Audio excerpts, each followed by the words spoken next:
খুব সুন্দর। বাহ, দেখেছো? কে দেখো লিখে এনেছে, দেখো। দেখেছো? বাহ, গুড গার্ল, রাইট। দেখি এটা মাম্মা লিখেছে। হুম দীর্ঘইটা এরম ভাবে তুমি শিখিয়েছো? হুম এবার কি হবে বলতো মাম্মা? এবার রি লিখে নিয়ে আসো। হ্যাঁ, না রিলি পারে না, 1 2 লেখাও। এই একে চন্দ্র। এখনো অ শেষ হলো না, একে চন্দ্র লেখো। একে চন্দ্র লেখাও। এখনো ভালো না।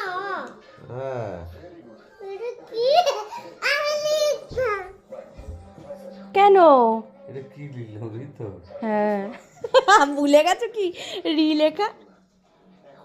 তাই তো। হ্যাঁ রি হয়েছে, কিন্তু রি এর সেই রিটা ঠিক মতো করে হয়নি। এবার আমি স্যার আছি, তুমি দাঁড়াও, আমি আগে করে দিই রি। আমি